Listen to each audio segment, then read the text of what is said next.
The forest floor was littered with debris from the crashed dropship, and the air was thick with smoke that made the cubs' eyes water as they moved through the undergrowth. Myra led the way with her ears flat against her head to catch every sound. She could hear the Vexery soldiers talking in their harsh language near the edge of the landing zone. They had dragged Yuna into their ship, but they had not taken off yet. They were waiting for something. Maybe they want to capture more of us. Dan whispered, or they are repairing damage from the crash.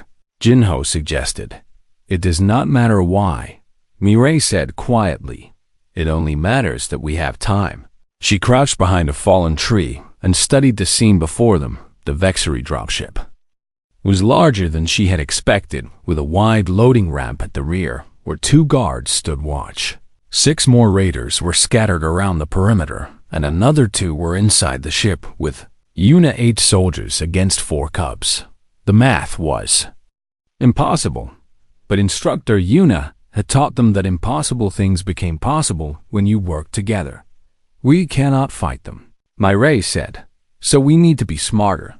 She looked at each of her companions. Dan, you are the fastest, and the enemy does not know how many of us there are, so I need you to make noise on the far side of the clearing. Draw them away. Dan nodded. Jinho, the door mechanism on that ship looks similar to the shelter door, so can you disable it from outside? Jinho studied the ship with narrowed eyes. Maybe if I can reach the access panel near the ramp. Good, and you?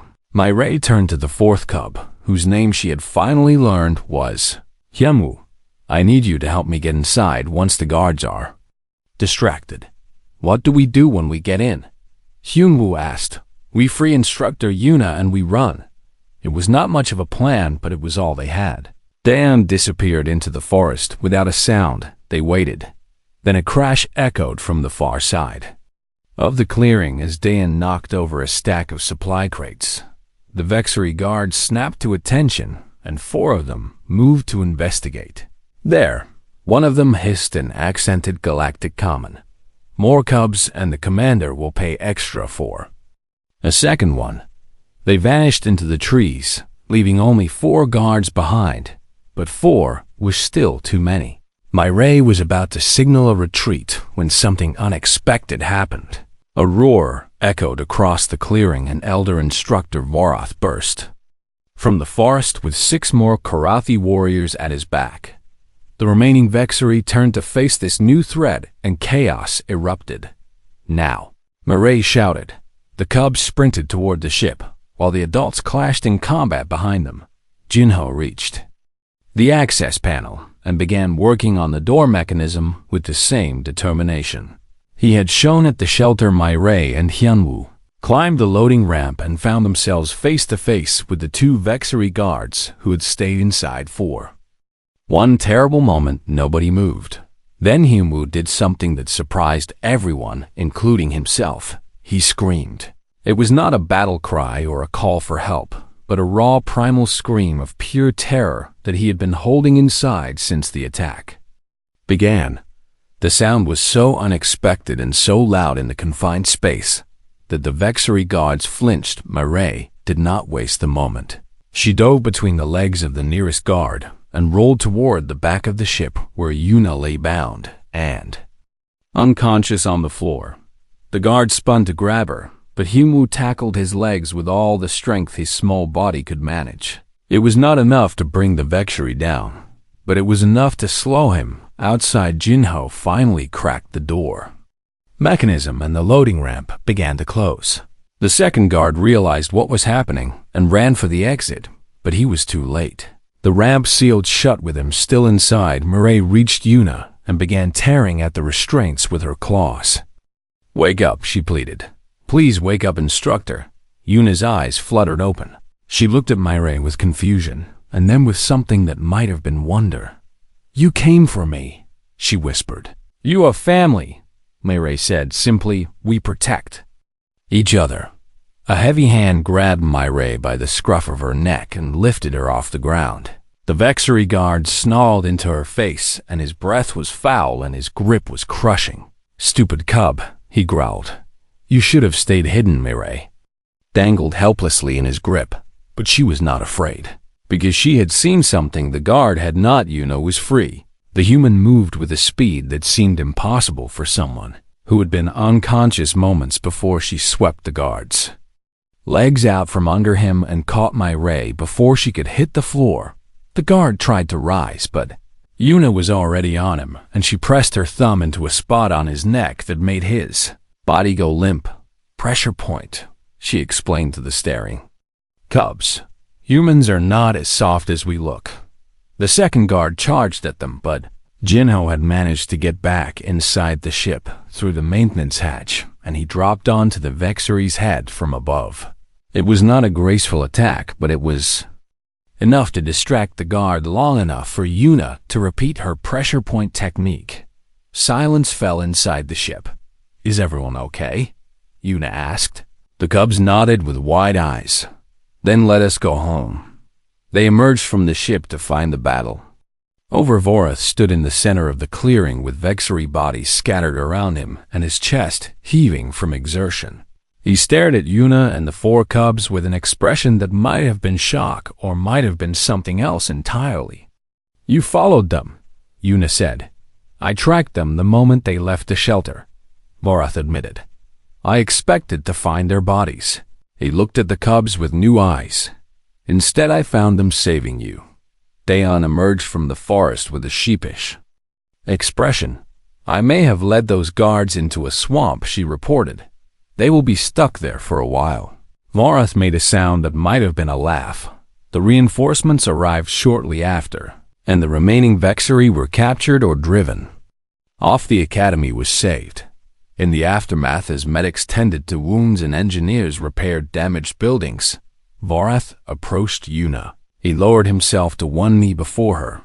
Every Karathi in sight stopped what they were doing to stare. Kneeling was the highest gesture of respect in their culture, reserved only for those who had earned the deepest honor. "I was wrong," Vorath said, "about you and about what makes a warrior strong." He looked at the four cubs who stood together with their arms around each other. "What do you have that I do not, and what made them choose you when they could have had any instructor in this academy?" Yuna was quiet for a moment. "I do not train warriors," she finally said. "I raise a family." Vorath bowed his head. "Then perhaps I have much to learn." 1 year later, the selection ceremony began again. New cubs walked through the great doors of the selection hall with wonder in their eyes. But this year was different. Vorath stood at the center of the instructor line as he always had, but now Yuna Park stood beside him. When the cubs were released to make their choices, they split between the two instructors. Some chose the legendary Karathi warrior, and some chose the small soft human who had taught four cubs to save her life. Vorath and Yuna shared a look of understanding, different methods, but the same goal. Warriors who fought not for glory or honor, but for the ones they loved. The High Council had debated for months about what to call Yuna's role, since instructor did not seem to capture what she truly was. In the end, they created a new word, the closest translation in Galactic.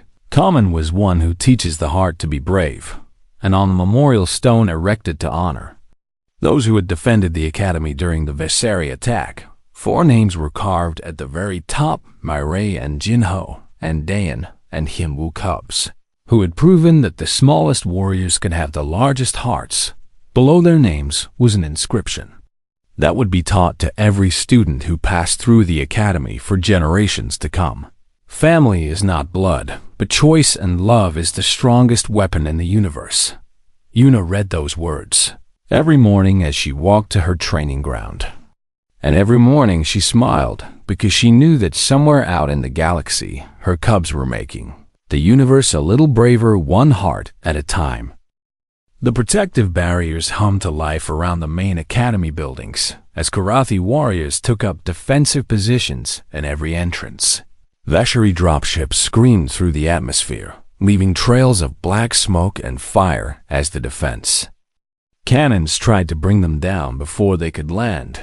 Yuna moved through the chaos with her 12 cubs close behind her as she headed for the nearest shelter entrance. "Stay calm and keep moving," She called back to them. "We are almost there." But something was wrong.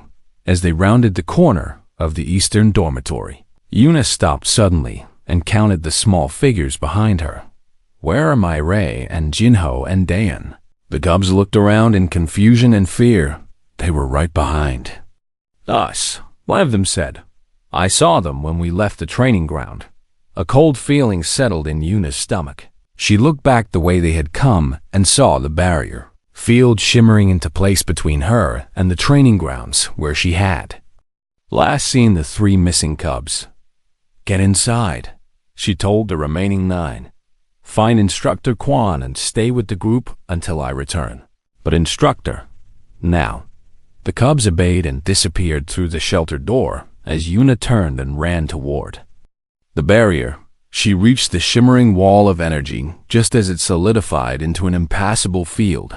As she pressed her hands against it in desperation, on the other side she could see the training grounds where smoke was rising from a crashed Vexury dropship, and there near the edge of the forest were 4 small figures huddled together in the shadow of an equipment shed. 3 of them were her cubs. The 4th was a cub from another training group who must have been caught outside when the attack began. Mai-Ray was holding the other 3 close and looking around for a way to reach safety. But the barrier had sealed them out. Yuna's communicator crackled. "All instructors report to defensive positions, and the barriers are locked until the threat is neutralized." She knew what protocol demanded. The barriers were designed to protect the majority, and opening them for any reason during an active attack could allow the enemy to breach the Academy's defenses. The cubs would have to survive on their own until the battle was over. Yuna looked at the 4 small figures trapped outside, and she made her choice. She found the emergency maintenance access point 3 meters to her left, where the barrier projector connected to the main power grid. It was a small gap barely large enough for her to squeeze through, and it would seal shut within seconds of her passing. She did not hesitate. The barrier crackled around her as she forced herself through the gap, and she felt the energy burn across her skin before she tumbled onto the grass on the other side. She was outside the protection, now alone with the enemy. Vorath was monitoring the sensor feeds from the command center when he saw her do it. "What is she doing?" He breathed. The tactical display showed the human's life sign moving away from the barrier and toward the forest where the Vexury raiders were already spreading out to search for targets of value. Young Karathi cubs were prized by the Syndicate because they could be ransomed for enormous sums or trained as slave soldiers in the outer territories. The human was running toward certain death. Vorath pulled up the external cameras and watched as Yuna moved through the smoke and debris toward where the cubs were hiding, but she did not go directly to them. Instead, she stopped in the middle of an open clearing and stood perfectly still. "What is she?" Vorath began, and then he understood. She was making herself visible. The Vexury scouts spotted her almost immediately, and 3 of them changed course to intercept the lone figure standing foolishly exposed in the open. Yuna waited until they were committed to pursuing her, and then she ran not toward the cubs but away from them. She was drawing the enemy's attention. Vorath watched her lead the raiders on a chase through the burning forest, and he counted at least 6 more Vexury joining the pursuit as word spread that there was easy prey to be caught. She was buying time.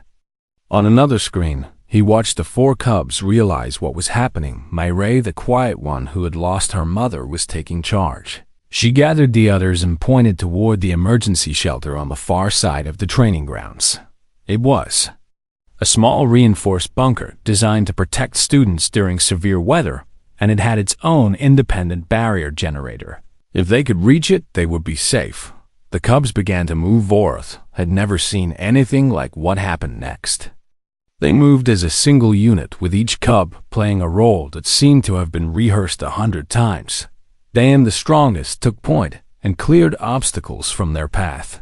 Mai-Ray stayed in the center, calling out directions and keeping the group calm, and little Jinho was practically carrying the 4th cub, who had frozen in terror and could barely walk. The boy, who had been the smallest and weakest of all the cubs, was now supporting someone even more frightened than he had Once been, they reached the shelter door, but it was locked from the inside with an electronic seal that required an adult access code. Jinho looked at the small ventilation grate next to the door.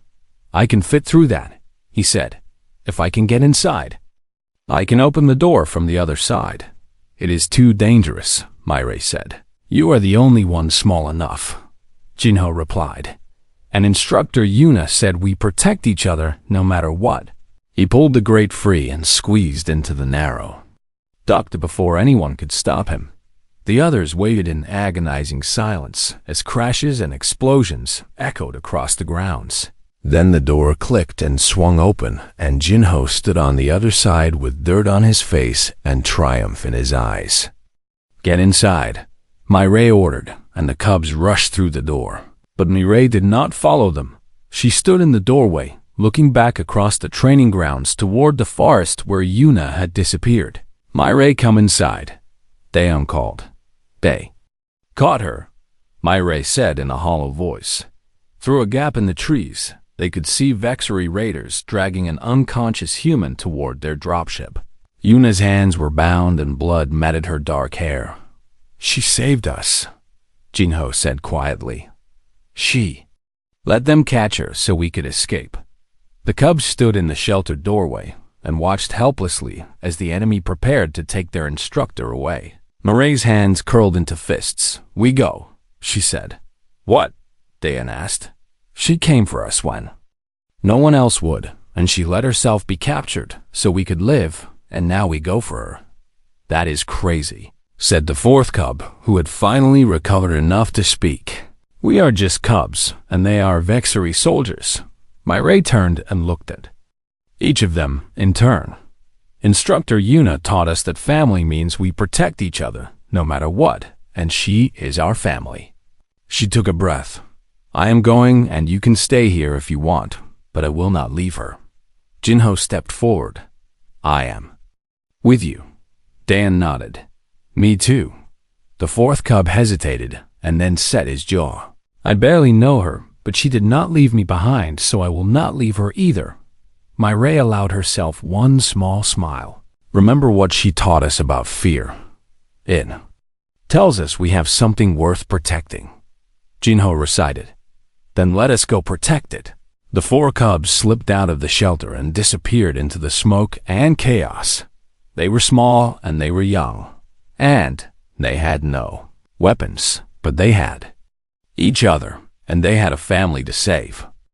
3 months had passed since the selection ceremony, and the war had grown from a distant threat into a constant shadow that hung over every moment of life at the academy. The Vexery Syndicate had intensified their raids on Korathi border territories, and reports arrived daily of colonies burned and civilians taken captive for ransom or sold into slavery in the dark markets of the Outer Rim.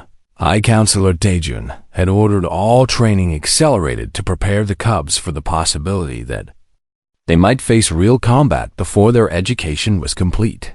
The other instructors responded to this order by pushing their students harder than ever before. Lorath watched from his empty training ground as Instructor Quan forced his cubs to hold painful stress positions for hours, until their young muscles screamed and their eyes watered with tears. They were forbidden to shed. Instructor Bora made her students fight each other with practice weapons until blood was drawn because she believed that pain was the fastest teacher. The cubs of other instructors trained from dawn until well past dark and collapsed into their beds, each night too exhausted to dream. But Yuna's methods remained unchanged. She still gathered her 12 cubs in a circle each morning and asked them how they were feeling. She still taught them to speak their fears out loud and to comfort each other when those fears grew too heavy. She still told them stories Voreth had taken to observing her sessions from hidden positions around the training grounds, because he could not understand how she expected to produce warriors with such soft techniques. Today she was telling her cubs about something from human history. "Long ago on my home world," Yuna said, as she sat cross-legged on the grass with her students gathered around her. My species was not the strongest or the fastest or the most dangerous creature on our planet. Then how did you survive? Asked Jinho, the smallest cub who had grown noticeably more confident over the past 3 months. We survived by protecting each other, Yuna answered. When one of us was hurt, the others would carry them, and when one of us was hungry, the others would share their food, and when danger came, we would stand together and face it as one. Like a pack, Myray said quietly. Yes, exactly like a pack, but we have a different word for it. What word? Dayan asked. Family, Yuna said, and the word sounded strange in the Karathi language because it carried meanings that did not translate perfectly. And the most important thing I want you to understand is that family does not only mean the ones who share your blood. The cubs leaned forward with interest. Family is the ones you choose to protect and the ones who choose to protect you, and it does not matter if you were born in the same den or on different planets entirely. She looked around the circle at each young face. You 12 are my family now, and I'm yours, and that means we take care of each other no matter what happens. Varth felt something uncomfortable twist in his chest as he listened from his hiding place. This was not how warriors were trained. This was not how the Karathi had built an empire that spanned 1,000 star systems, and yet he'd been watching Yuna's cubs in the evaluation exercises that all students took regardless of their instructor. Individually, they performed at average levels with nothing remarkable in their combat scores or endurance tests. But when they were given team challenges, everything changed. During the forest navigation exercise last week, Yuna's cubs had finished first, despite having the smallest and weakest members of any group. They had worked together in perfect coordination with each cub, compensating for the weaknesses of the others. When Jinho had twisted his ankle on a root, Dan had carried him on her back without being asked. When Myray had frozen at the sight of a harmless but frightening swamp creature, the others had surrounded her and talked her through the fear until she could move again. They had crossed the finish line as a single unit, and not one of them had been willing to claim individual credit for the victory. We did it together was all they would say. Varath had trained warriors for 40 years, and he had never seen anything like it. He stepped out of his hiding place and walked onto the training ground. The cubs tensed at his approach, but Yuna simply looked up at him with those calm, strange eyes. Elder instructor, she said politely. I wish to speak with you, Varath growled, about what you are teaching these cubs. Of course, she turned to her students. Practice the breathing exercises we learned yesterday, and I will return shortly. The cubs nodded and began their practice without complaint as Yuna rose and walked with Varath to the edge of the field. You are weakening them, Varath said without preamble. I am doing no such thing. You teach them to feel fear instead of conquering it, and you fill their heads with soft words about family and protection instead of teaching them to be strong. Yuna was quiet for a moment. Tell me, elder instructor, what do you believe makes a warrior strong? Discipline, Varath answered immediately. Pain, endurance, and the will to fight no matter the odds. And what do they fight for? The question caught him off guard. What? When your warriors go into battle, what are they fighting for? And what gives them the will to keep going when their bodies fail and their hope runs out? Varath opened his mouth to answer, but found that the words did not come as easily as he expected. Honor, he finally said. Duty to the Karathi people. Those are fine things, Yuna agreed. But I have found that when the darkness is deepest, the thing that keeps most beings going is not an abstract concept, but a person. She looked back at her cubs practicing their breathing in perfect unison. Someone they love and someone who loves them, and the knowledge that if they fall, there will be no one left to protect what matters most. That is sentiment, not strategy. Is it? Yuna asked. The humans have a saying that there is no force in the universe more dangerous than a parent protecting their child, and I have seen ordinary people accomplish impossible things when the ones they love are threatened. She turned back to face him. I am not teaching these cubs to ignore fear or to fight without feeling, because I am teaching them something harder than that. And what is that? To love something so much that they will face any fear to protect it. A small voice interrupted them. Instructor Yuna. They both turned to see Jinho standing nearby, with his ears pressed back in the posture of respect. I am sorry to interrupt, but I wanted to say something too. Elder Instructor Vorath. Vorath looked down at the tiny cub, who barely reached his knee. Speak then. Jinho swallowed hard, but his voice was steady. I know you think Instructor Yuna is making us weak, but I wanted to tell you that I am not afraid anymore. Of what? Of being the smallest, Jinho said. Before, I was always scared that I would fail because I could not run as fast or hit as hard as the others, and I thought that meant I was worthless. He straightened his small shoulders. But now I know that my pack will catch me if I fall, and I will catch them, and together we are stronger than any of us alone. He looked at Vorath with eyes that held something the elder instructor had not expected to see in a cub so young. Certainty.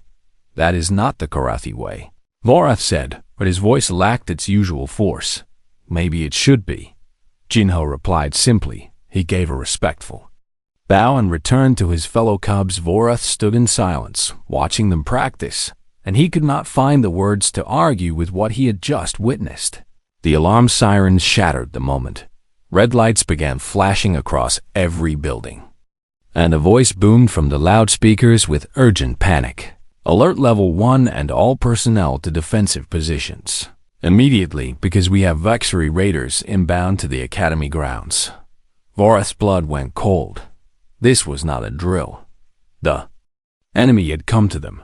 He turned to shout orders, but Yuna was already moving and gathering her cubs with calm efficiency as chaos erupted around them. Stay together, she told them.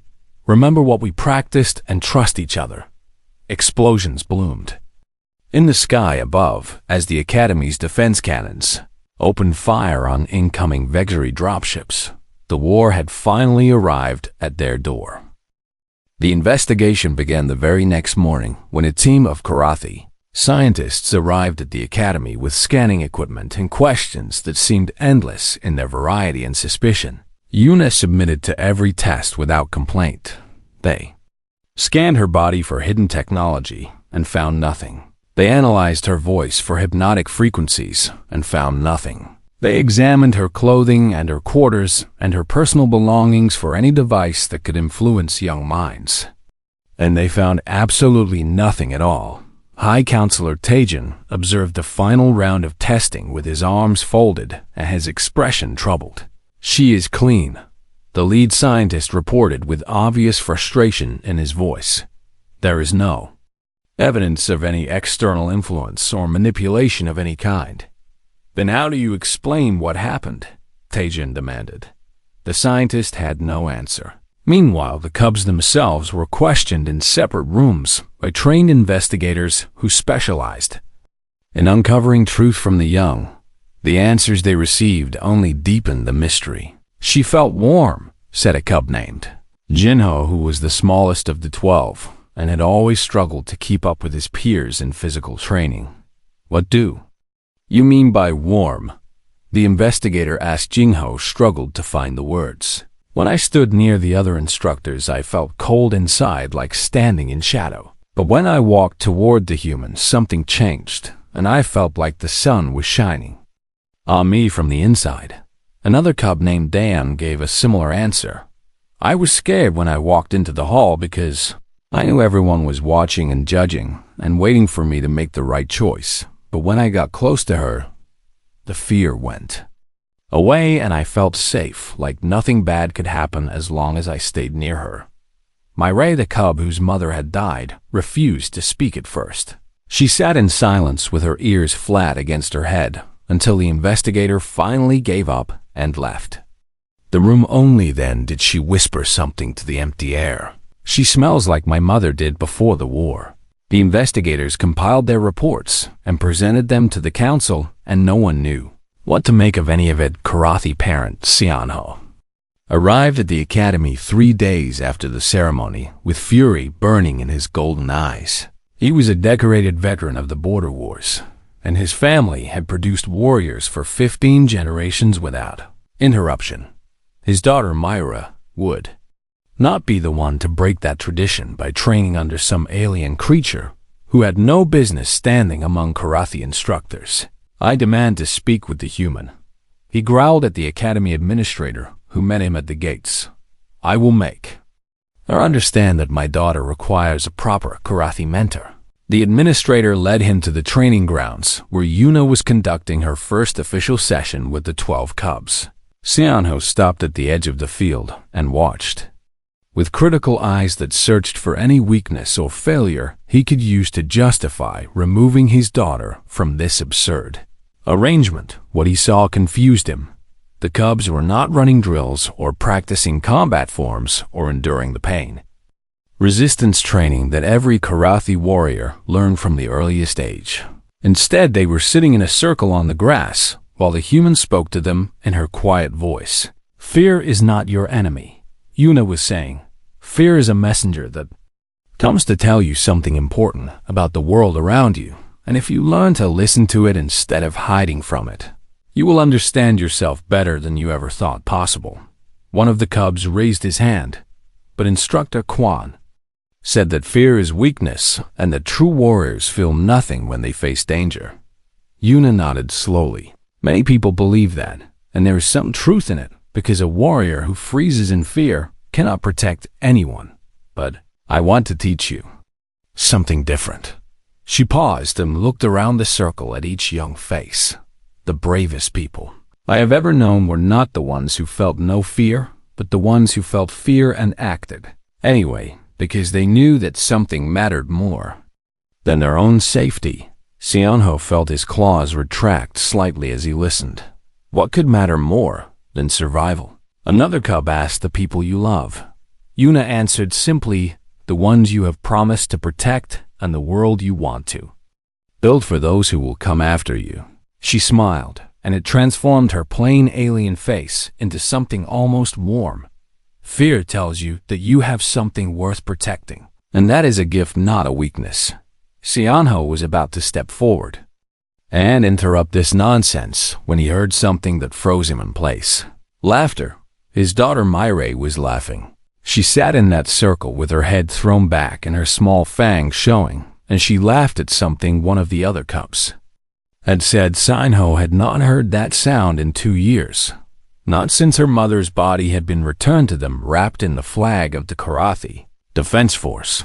Not since Myra had stopped speaking and stopped eating and stopped being the bright, curious cub she had been before grief had hollowed her out from the inside. He watched his daughter laugh and something cracked inside his chest. He did not interrupt the training session. He did not demand to speak with the human. He simply stood there until the session ended and the cubs ran off to their afternoon meal, and Yuna finally noticed him standing at the edge of the field.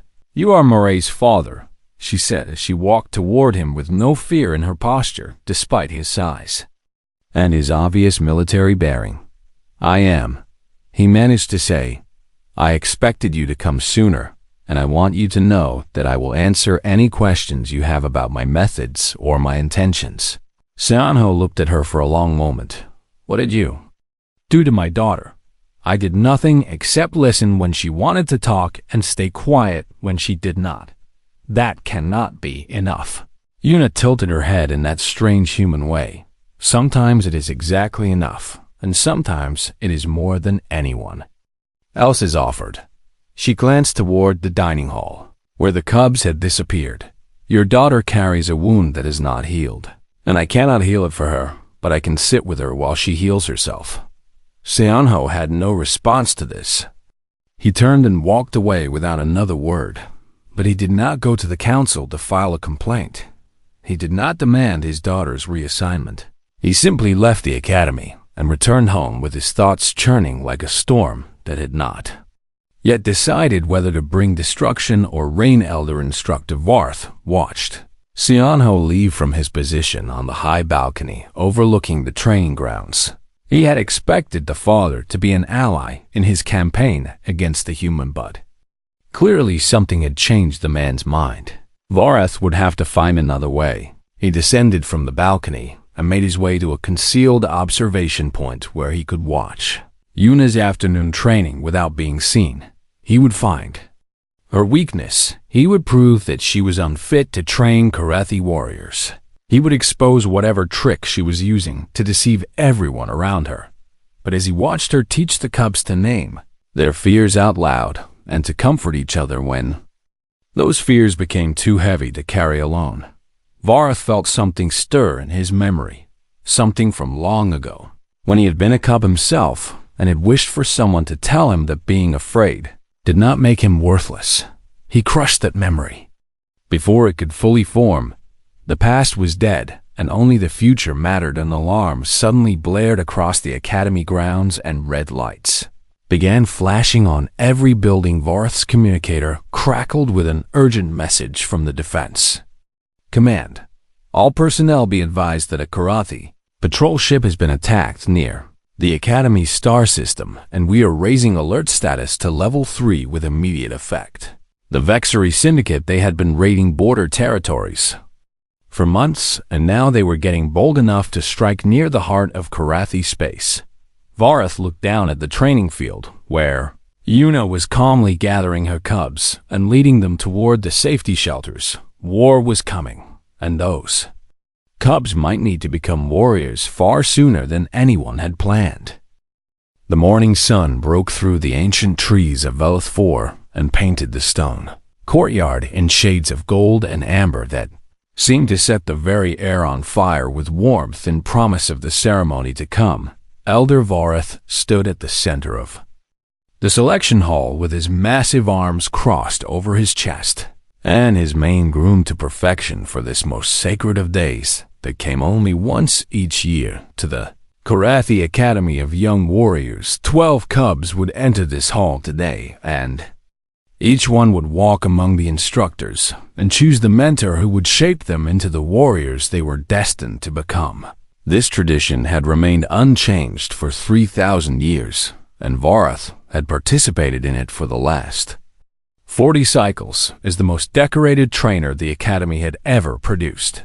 He looked down the line of instructors standing at attention and felt his lip curl slightly when his gaze reached the end of the row. There stood the human Yuna Park, was her name, and she was small and soft and utterly unremarkable by Karathi standards. She barely reached the chest of the smallest instructor, and her skin was smooth and vulnerable without fur or claws or fangs to protect her from the dangers of the universe. The High Council had permitted her to stand among the candidates as a diplomatic gesture to strengthen ties with the Human Federation, and everyone understood that it meant nothing at all. No cub would choose her. No cub could possibly choose her over the legendary warriors who stood ready to forge them into greatness. Varath had trained over 200 cubs in his career, and every single one had brought honor to his name and the Academy through their achievements in battle and service to the Karathi people. He expected no fewer than 4 cubs to choose him today, as they always did. The great doors at the far end of the hall swung open with a deep groaning sound that echoed through the chamber and silenced all whispered conversations among the gathered parents and council members who had come to witness this sacred event. 12 cubs walked through the doorway in a single file line with their young eyes wide and their small ears twitching with nervous energy. They ranged in age from 6 cycles to nearly 7, and their fur showed the soft texture of youth that would harden into the coarse protective coat of adulthood in the years to come. The cubs stopped at the designated line carved into the stone floor and waited for the ceremony to begin as they had been taught. High Counselor Tejun stepped forward and raised his staff and spoke the words that had opened this ceremony for 3,000 years without change or variation. Young ones of the Karathi, you stand today at the threshold of your journey toward becoming warriors worthy of your ancestors and all who came before you in the long, proud history of our people.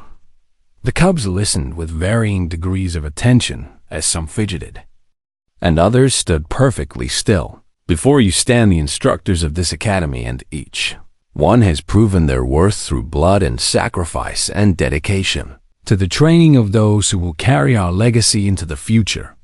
Vorath straightened his already perfect posture.